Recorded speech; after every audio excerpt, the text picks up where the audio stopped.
khovel lo chang kang zela hian ramngol le nun cha hum hal in zir tir na te hi social media te lo tha video te nom ta zel ti chuanin nei chara nge kala engeng mo toite te tips te poi te bayang tin banner te boni thayanga han soi mai te hi alo interesting alo hlok zok nge mo ti te karil duwa tun lai chu om dewa ti chuanin voi khata thui deuh ni lovin awareness campaign na te kan soi thin nungcha ramngo hum hal ti te hi le kan thia tur poi mo te hi toite te hi soi thin tai langin a hlok om mangi thalak han pholan ngot mai pia lama amun nge han kal chila hanin zirtir te hi a hlok anga ti thuwa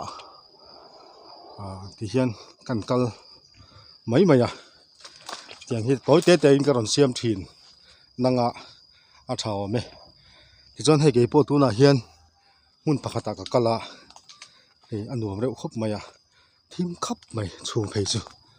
ti chuan thil pani khat lek tun tu mai chon soi tai la poimo nia ka hria chu heng ramngowa kan kal reng hian he lai poi thel hei to tlan zar mai so a mu theiam o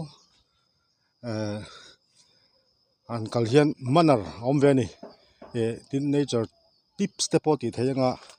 hriat tur poimo khom ve ta asap tong chuan take only pictures leave only your footprints ti ten thina chu om zia chu heng ramngowa kan kal te hian engma kan la chuak tur ani lawa kan thalak bak chu kan la chuak tur ani lo kan ke hniak bak chu kan hnu chia tur ani lo ti thei kan von reng apoimo amaro chu kan mamo tok te kan la khi chu athianga te po ngai tai la ma se du amna wanga man magan dian lo soi nature hian khuarel thil hian kan ramngo nungcha te hian kan mamo tok chu min pe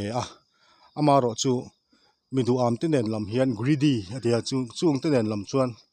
adai seng thin lovani atia chu wang chuanin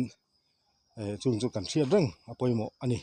hetian nature anom hian rilru a ha dama tin kan thriat le tur poimo deuh chu heng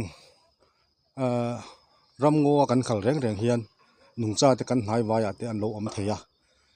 chu wang chuan kan au vak te ring deuh khep tur te hi chin lo tur ani sakei ha hum te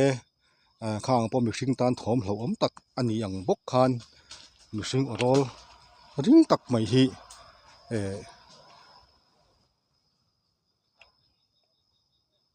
lo om rap thak tak kha ting ve thei ani chu wang chuan thom din theiang bera kal tur ani chung te chu kan hriat ve hrim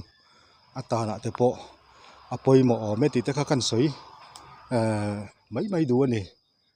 ram hnuai han kala au vak ching te khek vak ching te kuk ching te nuam ti ru to ka wang khan om ve theya maro chu khang te kha ti lo ram han pum pe ram te ka thani tin munom ka ti zong ve hrim chu tian nature velan kal hian anuwa voice over han beng tel le a hian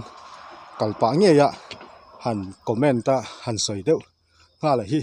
lu ve hrim hian ka sia ka thiam wang po ni chuang lovin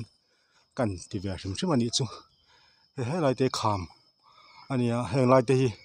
saza te pon om ve thin na mun chu nia tu na ro chuan an thoma re he khuat lo tlai deuh to hei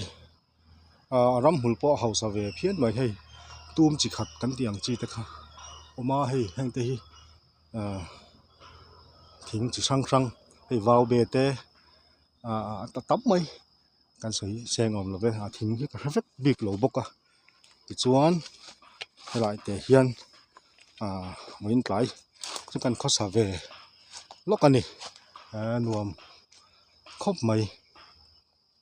hei kalu pheina kha kan lan tir le nge ti son ko phei deuh rul la so helai hian ti hian ani phei ta ei khuat lai deuh to thim rui to ta son an lut phei ya saza te pokan na chang chuak tura be seila a tha ome nature nge ngom hi a ha dam thla ka rilru hlim thina kan topic na te kan rilru ha na te po hi nature hi chuan a kiang deuh song song ve thina ni le khami chin te kha tun tuma tan chuan du tok photila toy te in ti khan nature